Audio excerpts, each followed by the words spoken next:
mentioned earlier, I went to a men's retreat. I was asked by Fountain Church in Happy Valley. Happy Valley. I would like to live there. I'd like to live in Happy Valley. Wouldn't that be fun? I would like to say, where do you live? Happy Valley. That's where we live. Bummer. We're in Sucksville. But, yeah.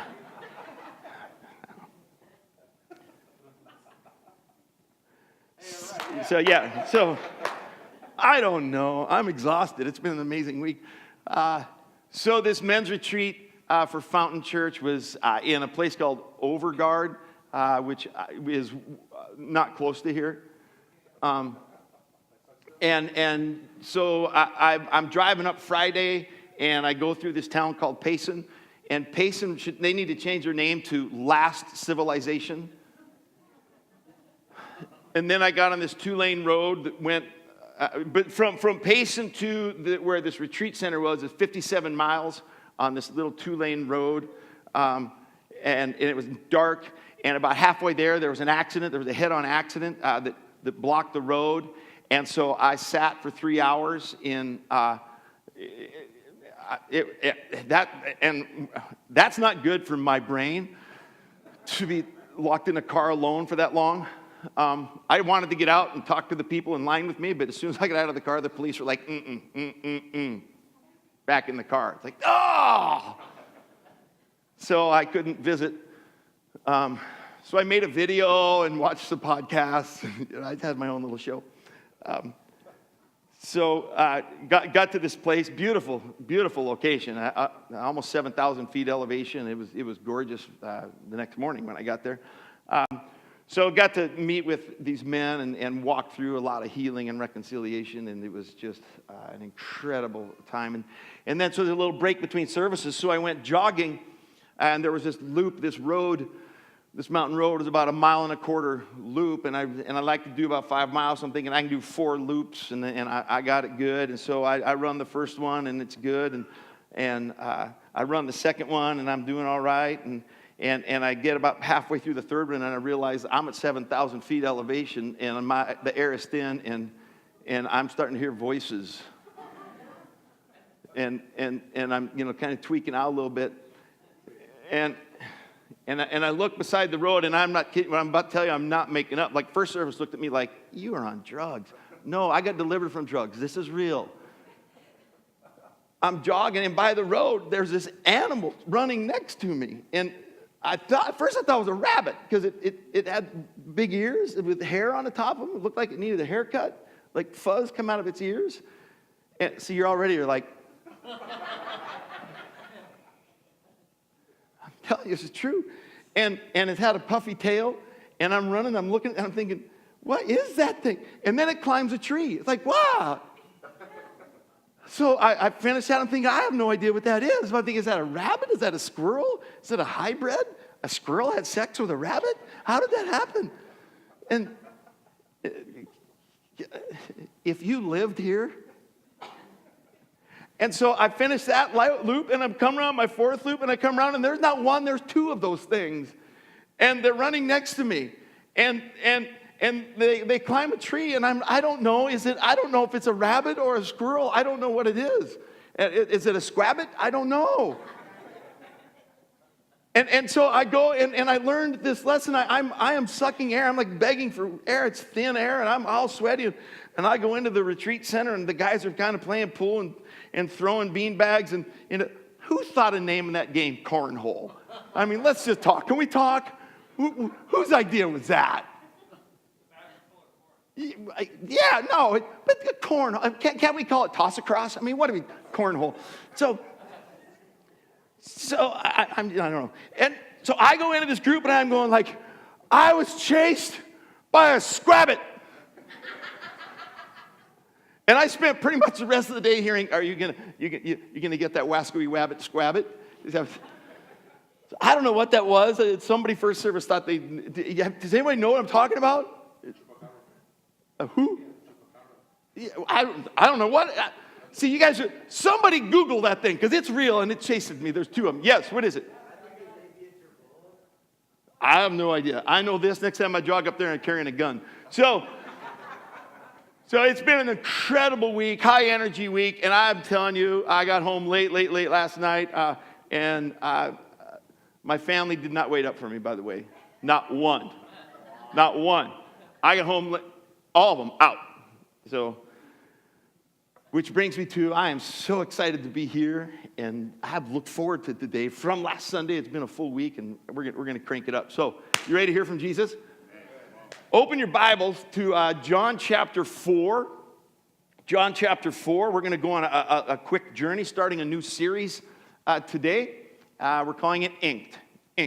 And John chapter 4 it's an interesting chapter. It concludes, obviously, the end of chapter 3. Jesus gives a message in chapter 3, and it's where probably the most popular verse of all time, John 3:16, is in the third chapter, where Jesus gives that amazing, just that verse alone is so full of power and freedom and redemption. And for God so loved that he gave, then he loved the world, and he gave his son, and he gave his son to whoever. We talked about that a few weeks ago. Are you kidding me? He gave his son to whoever. He didn't do any background checks. He didn't guarantee there'd be return on investment. He didn't want to know what's in your bank account. He didn't want to know if you've ever done time. He just said, you know what? I'm going to give my son to whoever. And that's just an amazing promise. And so John 3 ends, and so John in his narrative, he begins to talk about the journey that they go from that message. In John chapter 4, they begin a journey, and we're going to pick up in verse 6. But just before verse 6, there's a line that says, that's a short person. There's a line that says Jesus had to go through Samaria. Now here's the deal.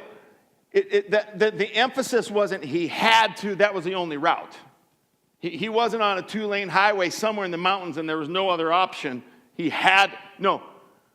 were other ways. If you look at the map of the biblical time of the Middle East, there were other routes. The imperative was he had to follow up on an appointment. There was a preset appointment that he had to make. So he had to go through Samaria. So we pick up in John 4:6. Jacob's well was there in Samaria. So Jesus, wearied as he was from his journey. Now, I mean, that line right there, that should just encourage us. The humanity of Jesus. He was tired. He was worn out. I love the way the Bible shows that he was real deal. Jesus, wearied as he was from his journey, was sitting beside the well. It was about the 6th hour, which would be noon, middle of the day. A woman from Samaria came to draw water. Jesus said to her, "Give me a drink." For his disciples had gone into the city to buy food. We'll jump to verse 10. Jesus answered her, if you knew the gift of God and who it is that's saying to you, "Give me a drink," you would have asked him and he would have given you living water. Verse 13, Jesus said to her, everyone who drinks of this water will be thirsty again. But whoever drinks of the water that I will give him will never be thirsty again. The water that I will give him will become in him a spring of water welling up to eternal life. Verse 16, Jesus said to her, "Go call your husband and come here." And the woman answered him. She answered him and said, I have no husband. Jesus said to her, "Well, you're right in saying that you have no husband. For you've had 5 husbands, and the one you now have, well, he's not your husband. What you have said is true." Verse 28, so the woman left her water jar and went into the town and said to the people, "Come see a man who told me all that I ever did. Can he be the Christ?" Can he be the Christ? Will you pray with me one more time? Father, I thank you this morning that you're doing a good work in this day and age, and I thank you this morning that you're about to do something incredible in the hearts and souls and minds in the community of City Church. And I'm blessed that we get to be a part of it, and I speak favor on everyone here, that we leave here living, loving, and looking more like Jesus, so other people will live, love, and look like Jesus, that we'll never lose that vision of why we do what we do. I love you, Lord. And all City Church said, amen. Do you ever go through life and just small circumstances of life that doesn't really, they're inconsequential, but they bug you, and you remember them? You ever have those they just bug you. Like I get bugged when I go into a public restroom and it's got an automatic sink and I put my hand in and nothing comes out. It's like, what? And when I'm doing that, usually the soap goes, stir it, stir it, stir it. And I put my hand under the soap, nothing. It's like, am I so pale I look like the bottom of a sink? What is... And the paper towel thing's like...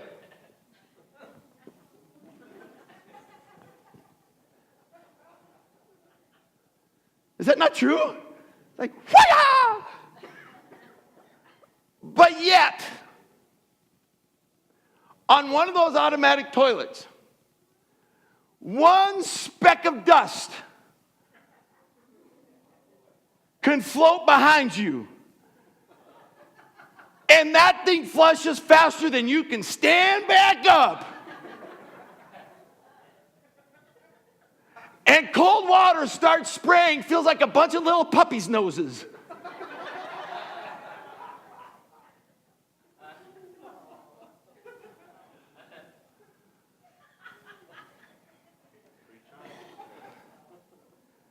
You ever get bothered by little things? Some of you, the imagery is like, no way. I got marked a few weeks ago. I'm going to be glaringly transparent with you right now. I'm going to be very, very, just tell you what's goes on in my world. A few weeks ago, we had communion, and at the end of the service, we'll provide it again. And up here we have the communion. It's in 2 cups, and the top cup has the juice, and the bottom cup has the wafer. And so, I can't even believe I did this, or that I'm telling you. And so, I come up and I get my communion, and it's worship is going on. It's a powerful moment. Like it's a moment. Like Jesus is showing up and wrecking some people. And so I pull the cup of juice out, and I have my eyes closed, and I'm loving the moment. And I go, and there's no wafer. Like Brian is.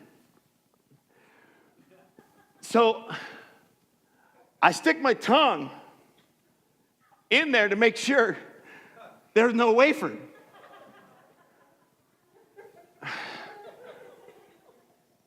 Can I tell you my tongue got stuck? And I got this thing stuck on my tongue. And y'all are worshiping. And I'm thinking, I got to talk in a minute. How am I going to do this? And so then I'm the inappropriate friend that giggles when you shouldn't. And so I start giggling over here. I'm like, and Jesus is loving all of you, and I'm like, Brian so got me. And then I had run through my mind, I'm just going to go up there and talk like this and see what they do. And I had a moment, I'm telling you, I had a moment, I'm panicked. I'm like, what is going on? I'm going to have this cup surgically removed from my tongue. And luckily, my tongue relaxed, and I have learned a lesson. I have just helped you. I have given you an FDA warning. Do not stick your tongue in the communion cup. Yeah. Everybody's going to try it today.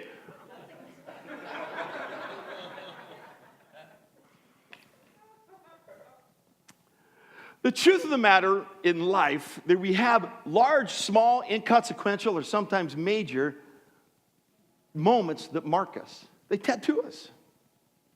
They tattoo us. In America today, 1 out of every 8 people has a tattoo. In fact, in America today, from ages 18 to 50, 1 out of every 4 currently have a tattoo. I have a tattoo on my shoulder. The thing about tattoos is they all have stories. My oldest brother, who my dad has passed away, and so he has kind of become that role in my life, and I respect him greatly, and we have a fantastic relationship. So he called me one day and said, "Hey, Brother Russ, what do you say you and I go get a tattoo together?" And I'm like, "Oh, no, Buck, tattoos are from the devil. From the devil." And he's like, "No, man, come on, let's go get one." I'm like, no, that's from the devil. I said, what even brought this conversation? Why are you calling me? And he said, well, look, I want to get a tattoo of an elk mount on my calf, and I've been asking my wife, Julie, if I could, and she said I can't, but I've asked her enough times that she finally said that if my little brother, who's a pastor, will get a tattoo, then I can get one. And I'm like, no, that's from the devil. So he called me for a year. He would call me and go, hey, man, you ready to get that tattoo? I was like, no, get behind me, Satan. So finally I found myself at the point where I'm going, I think maybe I could get, yeah. So I said, Tracy, should I get a tattoo? And she's like, no, those are from the devil. From the devil. I'm like, oh, you're right.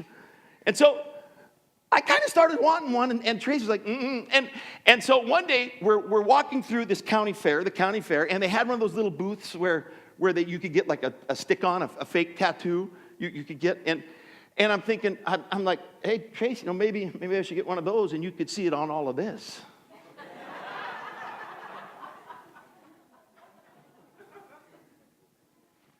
And she's like,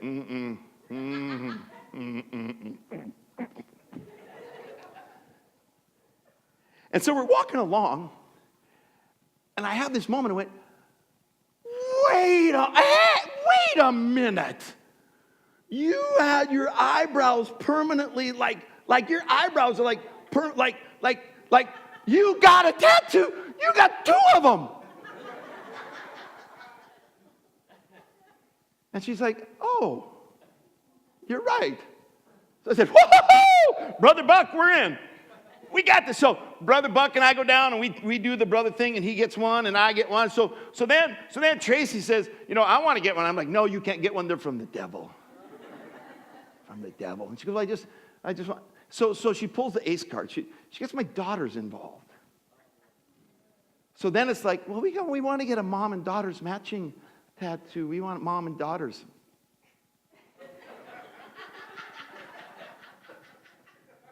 Whatever. Fine. Go get the mark of the beast. I don't care. So now I got one. Tracy got one on her shoulder, on the top of her foot, behind her ear. I'm like, what? I'm married to the devil.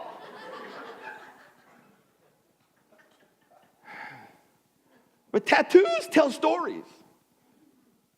And if you have one here today, you could stand up easily and tell why you have this certain tattoo and why it says what it says, or it was a moment in your life, or it was something that happened that you wanted to mark significant, or a memorial for somebody that you loved, or perhaps it was a revelation of a freedom and you wanted to mark it. And we have those here today. In life, we're no different. Our hearts and our emotions are marked by life.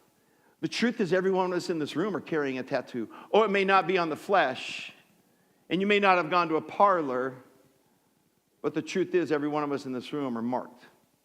From the moment that we were born,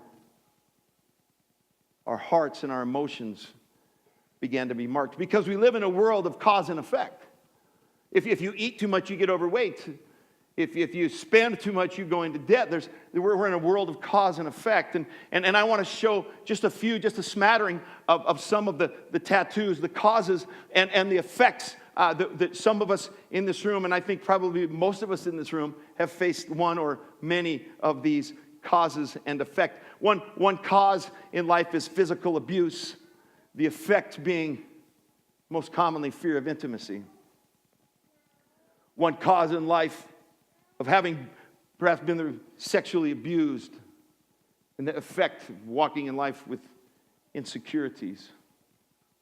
One cause in life is being the victim of verbal abuse, and so we carry on through life with the effect of a low self-esteem.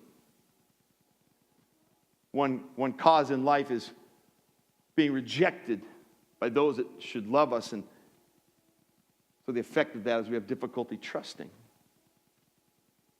One cause in life is abandonment, which oftentimes results in the effect of addictions, trying to fulfill that.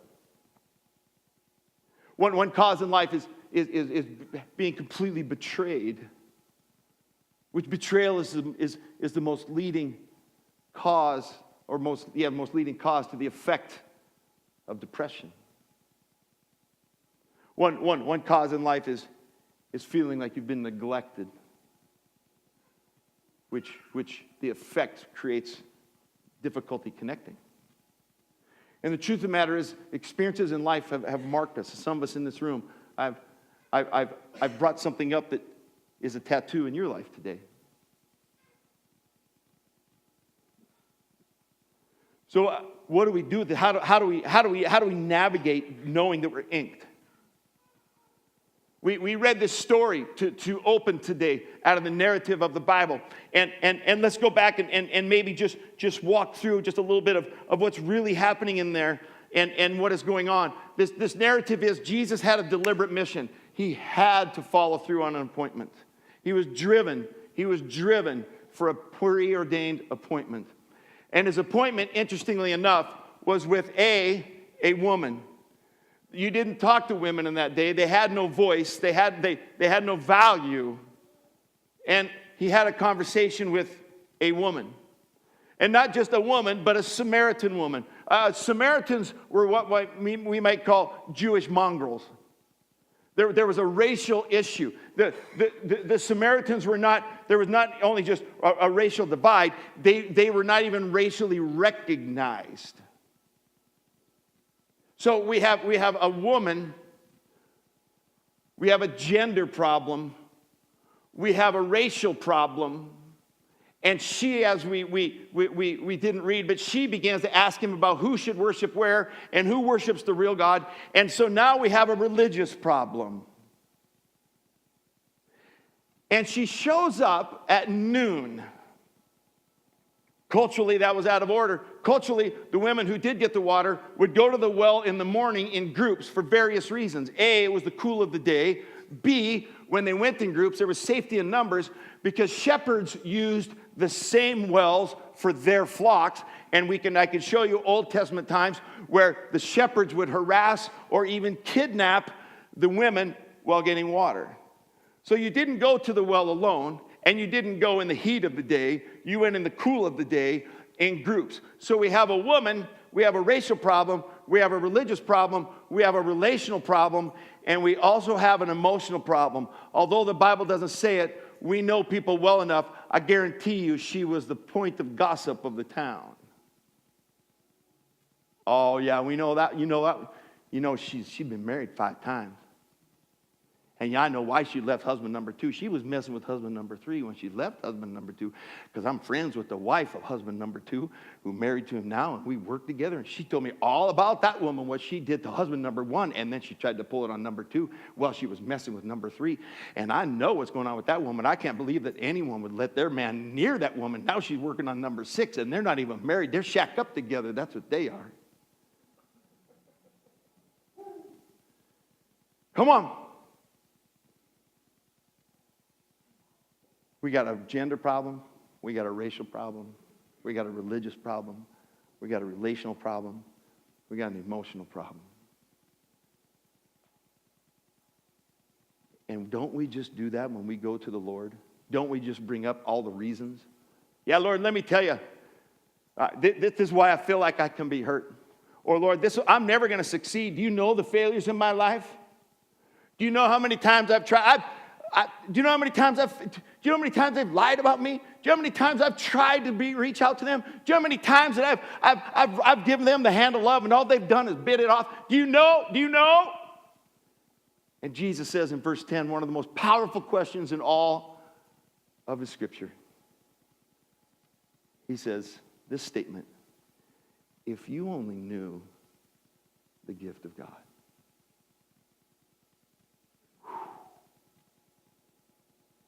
If you only knew the gift of God, all of that no longer defines you. What a great statement. If you only knew the gift of God, you wouldn't come to me and justify yourself or your actions or your behavior. Because, by the way, I don't define you by your behavior. I define you by what you're equipped to be. We don't need to go to him and explain our behavior because he's never defined us by it. He sees us through the lens of the cross. And he says, if you only knew the gift of God. A powerful conversation. And then at the end of it in verse 29, this woman says this. She says to the whole town, she says, come and see this dude who told me everything I've done. I think he's the Christ. That makes no sense. You imagine, Freddie, you imagine being in a conversation with someone and they sit down and go, Bo, I know your dirt. I know when it happened. I know the dirt you're in right now.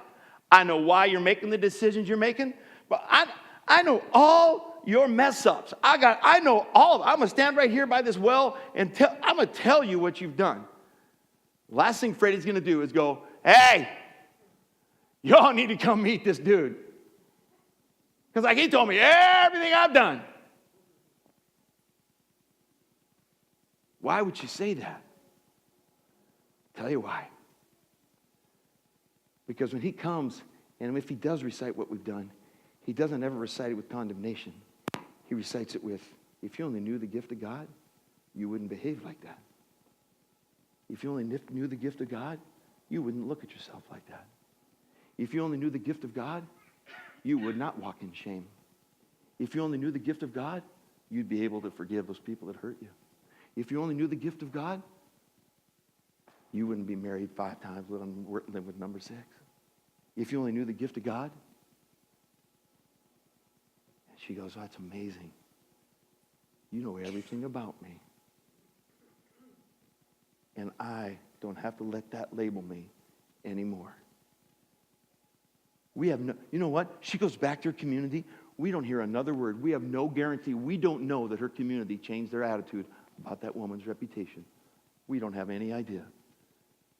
We do know that her attitude about her reputation changed. Because he said, if you only knew the gift of God. If you only knew. You don't have to be ashamed ever again. You don't have to be guilty ever again. You don't have to be bitter ever again. You don't have to be unforgiving ever again. You don't have to feel like you've been betrayed ever again. If you only knew the gift of God. If you only knew the gift of God. If you only knew the gift of God. Cliff, if you guys will come up. Genesis chapter 2. If you have your Bible, if you would turn to Genesis chapter 2, verse 10. God is so amazing and he's so creative that from the beginning, from the start, from Genesis, the foundation, he laid a map for us to be able to follow, to know what to follow in order for us to be reminded. For us to be reminded if we only knew the gift. Genesis 2, verse 10. It says, a river flowed out of Eden to water the garden. Wow. What's the job of the river? To water the garden. How's that work? Living water. The living water. The living water flowed out of Eden to water the garden. And there it divided and became 4 rivers. The name of the first is Pishon. Say Pishon. Pishon means hope. It's the one that flowed around the whole land of Havilah. Say Havilah. Havilah means circle of pain. Where there is gold. Verse 12. And the gold of that land is good. The Bible doesn't exaggerate. This gold is good. And the gold of that land is good. Bdellium and onyx stone, which an onyx stone mixed with bdellium is the color red. Onyx and bdellium stone, or bdellium and onyx stone are there. The name of the second river is Gihon. Say Gihon. It bursts forth. The Hebrews read this. They see that living water that came to bring life to the garden. That in my Havilah, in my circle of pain, there's a river of hope that's bursting forth. And the gold there is good. Do you ever think about the Hebrews when Moses was trying to get them set free and the Nile River turned to blood? It turned completely red. What were the Israelites thinking? What were the Israelites thinking? In my circle of pain, there's a river of hope that's bursting forth, and the gold is good. And when they left Egypt and headed to the Promised Land, what was the first obstacle they had to go through? The Red Sea. Because in my circle of pain, there's a river of hope that's bursting forth. And the gold there, well, that's good. And the first recorded miracle that we know of, Jesus turning water into wine, 400 years of silence. That wasn't just a wedding miracle. That was a prophetic word where he turned water clear into wine red. What did that say to the Israelites? Oh, yeah. In my circle of pain, there's a river of hope that's bursting forth. And the gold there is good. And then when Jesus was up on the cross, and the finality, the act that exhausted him to death, stabbed him in the side with a spear, and what came out? Blood and water. What does that say? That says in my circle of pain, there's a river bursting forth of hope. And the gold there, well, it's good.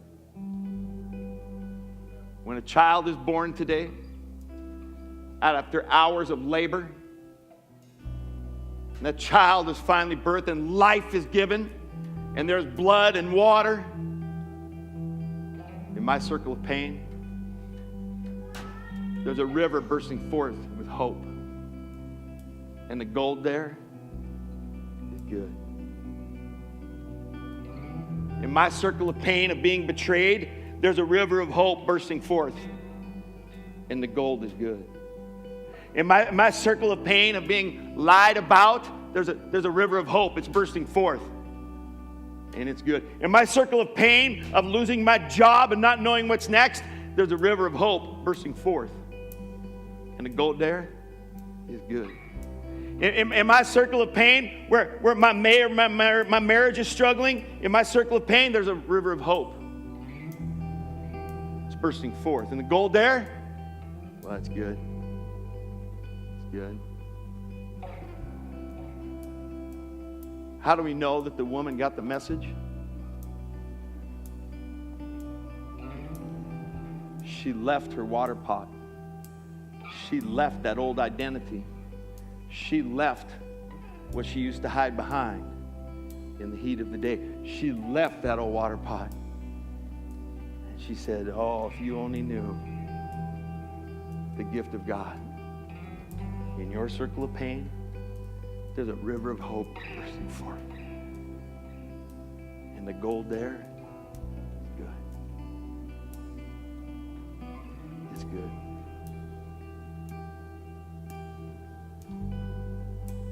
I'm going to have the band lead us through a song and open up communion. There's 2 cups. The top one has a juice. The bottom one might have a wafer.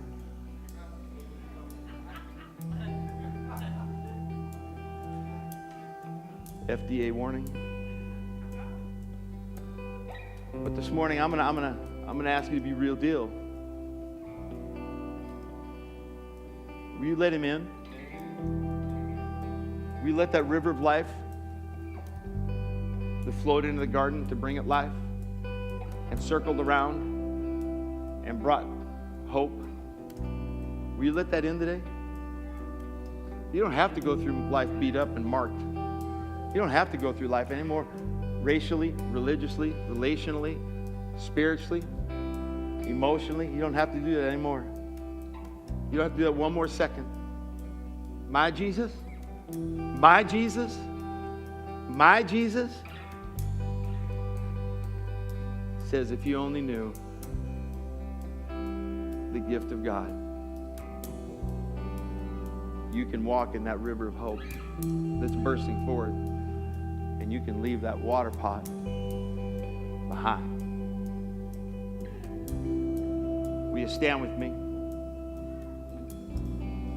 We're going to baptize some people when we're done here, so please don't leave. Celebrate with the family. But let's take a moment and be real. Ross, if you would kill the lights for me, Bo. But in the next couple of minutes, can you wash away a tattoo? Get rid of a mark this morning? Will you leave it at the well? And let that river of hope burst forth in your circle of pain. As the band leads us, communion is available. We'll transition in a moment. Cliff.